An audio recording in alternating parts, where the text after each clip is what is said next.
We're seeing, let's see here.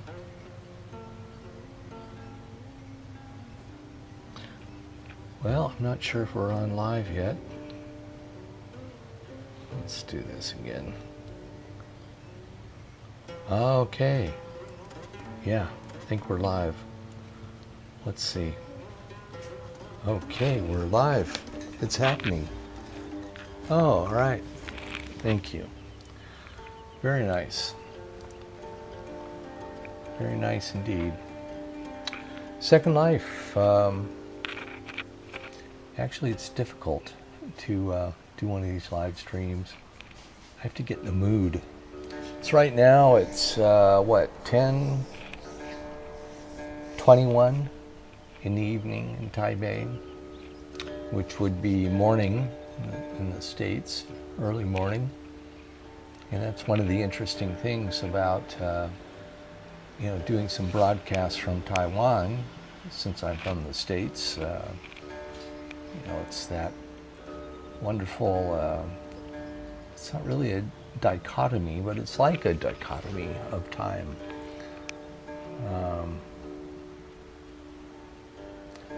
But at almost 10:30, I'm winding down. I don't really feel like doing this. And in the morning, I don't, pardon the mic move, I'm not in the mood for Second Life. I've been in Second Life for almost 20 years, or I started 20 years ago. I haven't been in it for 20 years. I've had breaks. And this is my little pad, which is interesting. Maybe I should talk about it. My plan was to go back to Buddha Garden and go explore that, which I'll do here in a minute. But this is a little corner of my house that I made in Second Life. And what we see here is it's Frank Lloyd Wright style, like the idea of the roof being up there, the color, and those windows, I forget what they call those. We've got some Tibetan thangkas on the wall there to the right. I'm sitting on a pillow. These pillows have animations built into them. We've got a couple of candles that are actually have a lot of scripting in them. They're not just, they're not just static candles. They have some functionality. Well, a little. I think actually these are just on and off, but they throw a shadow, and the shadow, you can see it's flickering there with the candle, and the shadow is realistic because a candle burning there would show or display that sort of shadow below it.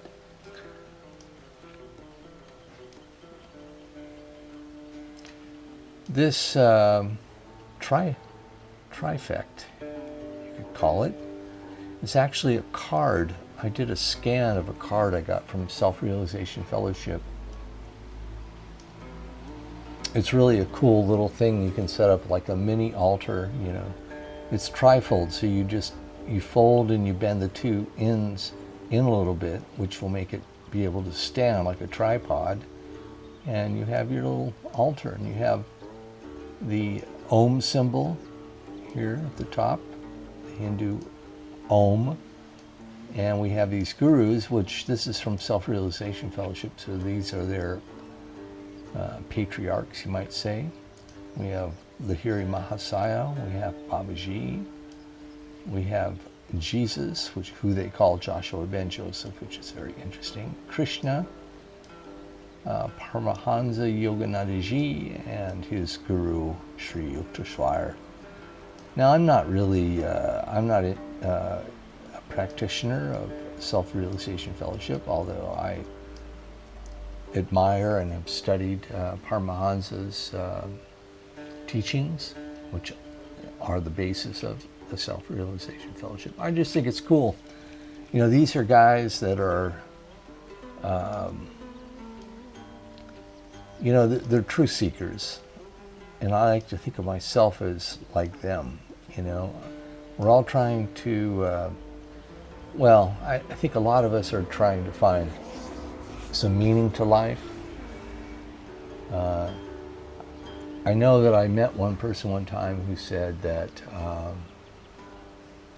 he really didn't want to be bothered with, thoughts of eternity or infinity or those things. He just wanted to live, just a simple life in a happy way. And that's one kind of approach. Another approach would be where you're, and I think maybe it may be genetically inclined, where you are genetically programmed to be curious, to seek out things. So it's an interesting thing to me. I think a lot of people are sleepwalkers. They just, they go through life, and it's okay. They live a good life, and I think they will also be, also have the opportunity to go beyond, even though maybe they didn't use the life in this world in a what can we say, not a good way, but rather a productive way. Anyhow, that's a lot of philosophizing. I have two banners up here, "Thy will be done." That's a God trip that I'm into. I believe in God. I believe there's a great force, creator in the universe. I believe that it is benevolent and loving, and I've seen it reflected through everything I know in my life. I've seen everything, man, from nature to personal relationships to humans, just the living of life. And I do see something much more than the Big Bang happening. And when I say thy, I mean the dude. And the will, what is the will? Well, I'm gonna share something that is a result of a lot of work. And God's will is love, and that's something to think about. Now the other one, not to get we don't dwell too much on the heavy stuff here, but to think is to create. And this is a really good one. I think this comes out of a lot of places, but it's basically the idea that you are responsible, for your reality. You're responsible for how you feel, for how you react with the world. To think is to create.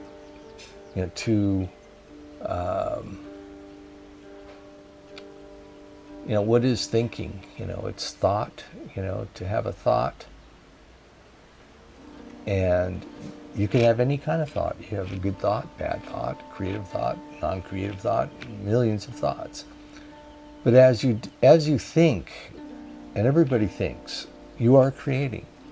So this little cute little what is it, 1, 2, 3, 4, 5, this 5-word thing is something that's pretty powerful. So now, okay, I've had a lot of fun doing that. I don't know how long I've been online here on this one, but that was a heavy wrap. Might as well. And to give some perspective of this little corner here, by the way, I really spent a lot of time on these things, like these little, this is really old now, but at the time it was pretty hep, man, having these, this texture of brass hinges and these little Frank Lloyd Wright inspired stained glass inserts, blah, blah, blah. And, oh yeah, perspective. Okay, well this is my house, and you can see that's that cool little back place back there. There's the main house, and there's a lot of cool stuff in there, for sure, if you haven't seen already. What we want to do is go check out Buddha Garden for, I don't know, 15 minutes more or something. So to do that, I click here, stand, and now I'm standing, although I didn't have to really do that. And just for fun, I'm going to go out my back door here of this little meditation corner. Go out here. This is my property. I don't have a huge place. It's not like a ranch, but it's pretty cool. I have a church over there. yeah, that's pretty cool. All this landscaping I did. A little Buddha statue there. This is the end of the house, which is completely 100% Frank Lloyd Wright inspired. And yeah, we've done a lot of previous videos on this stuff around here. This is the takeoff zone. I'll go over here to my little beach, and we'll pull up, what is it, world and teleport history. And 3 days ago, and there it is, Buddha Garden. We're going to go over there. We're going to check out some pads. This is a sim. It's called Buddha Garden.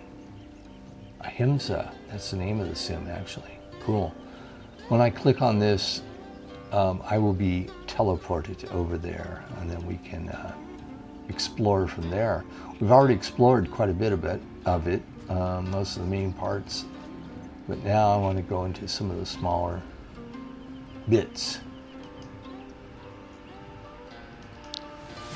This, by the way, is being streamed to Facebook, which will only be there for 30 days. It's also being streamed as a short to YouTube. Okay, well, I just fell off the cliff here, but it doesn't matter, because what I want to do is, first of all, kind of give a little bit of the idea of this place. This is Buddha Garden. Again, I need to turn up my draw distance so you can see this a little better. This is a place created by a, oops, I always forget to save that.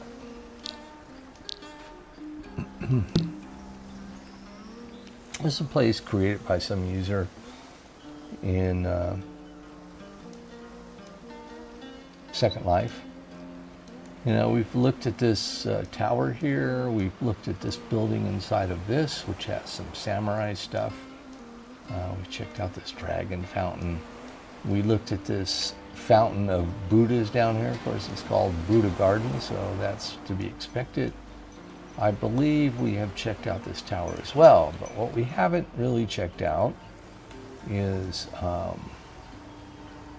some of these lower dwellings. So I'm going to drop down. I think we checked out this one, maybe. Anyhow, we'll go over there and take a look. Let's go here first to the, well, we have some,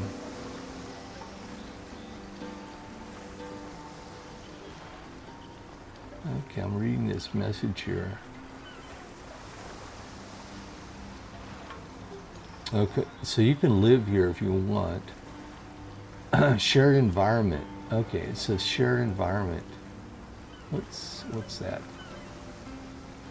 Okay, all right, set world environment. Let's see what that is.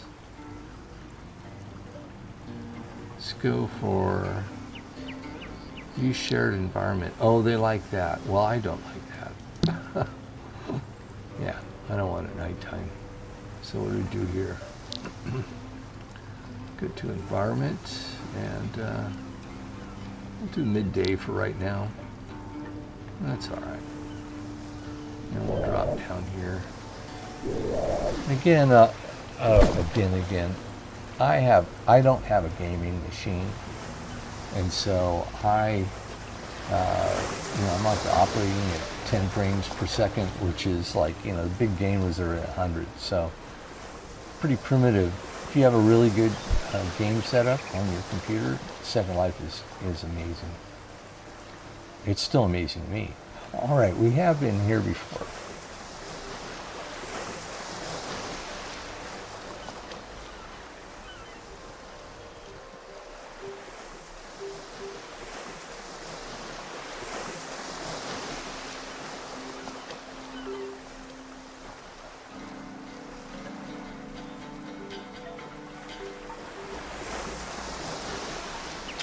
So let's continue. And we've been here before as well.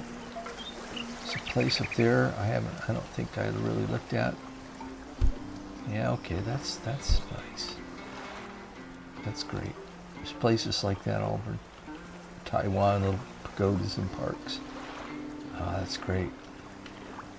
Great little waterfall. And as I emphasize over and over, all this stuff is made by the residents of Second Life. This stuff is not made by, when you have, I don't play video games, the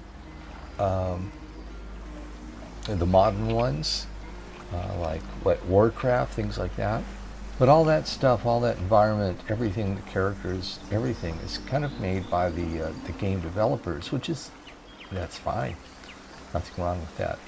It's just a distinction about Second Life is that all of this stuff, there are things made by the developers of Second Life, but most of it on these Sims and whatnot, on these private Sims, are all made by the residents and the owners. Now, if I jump out here, you can see this is a square out in the middle of a whole sea of others. And each one of these, I don't know what the price of one of these goes for. It's basically an island. It's probably like I don't know, 1,000, 1,500 US a month for one of these. And then you can do anything you want. You can do anything you want. You can terraform the land. You can make mountains. You can make deserts. You can do anything you want. And somebody like this probably doesn't make all this stuff, but they buy it because Second Life has a store and you can buy things and then bring them into your sim or your property. Cool. So let's see. I'm getting a little distracted here. I wanted to go. Let's see. This is not it. I need to pull the camera out and I can see it. Actually, this is the area I wanted to check out.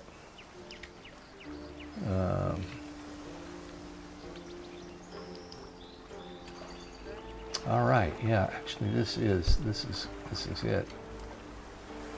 Okay, so we looked in there. There's nothing happening really in there. It's an empty scene. And I think over here there's some more pads. Ah, Jesus. These are the little guys that are all over Japan that are like little guardians of the children. Back in the day, they were guardian for the young children. Of course, Japan, like everywhere else in the world, back in the 19th century, infant mortality was very high. They represent a lot of other stuff, but they're all over the place in Japan, in the countryside and around temples. This place was, I found it, Second Life, Facebook has a place, a group called Second Life Destinations. And a lot of the creators, they'll post links in Second Life to what they've created. And that's how I found this place. And it's really nice. There are a lot of places that are recommended. You know, says, hey, check out this. But, you know, it's pretty mediocre. But this happens to be a particularly good one. I've been in this room. Okay, we checked out this out before. It's really great. I'm not going to do it again. Let's go out here and see what else we got. Like I said, we're going to do 10. Okay, I've seen this as well. All right, I think maybe we've seen pretty much everything on the Buddha Island Garden. Yeah, I think so. Over here. No, we haven't checked this out. Let's drop down on here and see what we got. Nice. Ooh, let's see. Over this way.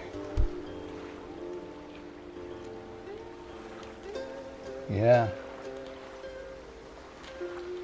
You know, the thing about Second Life is, in my own experience, I spent a lot of time exploring everything, but it's kind of a lonely world because you're not really exploring it with friends. And it's pretty hard to find somebody you say, hey, you want to come into Second Life? And maybe it's not. I guess with young people it's not because they do collaborative games, but I have done it. I have had a couple of friends that came in to Second Life, but I found when that happened, the magic of the place kind of lost it in some way. It's kind of from some strange way. You know, by myself, it may be a lonely thing, but it's also a kind of a personal thing that if you bring somebody else into it, it's kind of like diminishes the magic of it, I guess I could say. What do we have down here? This looks pretty cool. Ooh, it's nice. That's very interesting. Western furniture with tatamis. Yeah, kind of set it up as a Western type pagoda, but it's very beautiful from the outside. And then out here on the end, lovely little place. Wow, some tea brewing there. Wow, look at that. That's great. Yeah, that's a really nice little hangout there. Look at this. Oh, man. What a great place. What a great place to hang out. Where was I? Okay, we were there. Cherry blossoms falling, and a little chair to sit in. What would that be like? Come over here. You know, these things in Second Life, they all have functionality. Oh, flowers. Select one object below. Oh, I don't know what that is. I don't know. I can do that. In Second Life, there's also trouble. You know, there's things you can click that you definitely should not be clicking. There were weird things before. I mean, you could report it, but there were weird things where, like, if you clicked on something or somebody sent you something, said, hey, open this box, and it would completely deform your avatar, where you're just like this mass of, you know, something out of Lawnmower Man. Let's see, what do we have here? I think we're, okay, we have a movie here. This is kind of nice. Coming up on my 15-minute kind of marker for this live stream. Oh, you're not allowed in this area. Ooh, okay, so there's some places where they have security set up, some private areas, and if you don't get out of there, they'll kick you out. Well, I think this is good. I think we've done Buddha Garden. It's a fantastic sim, great build. You know, definitely one of the best I've ever seen. We haven't seen this. Let's take a look. Oh, I'm not allowed here either, but I know how to get around that. Let's go out here. Okay, it looks like you can go out there, but you can't. Ooh, this guy's really threatening.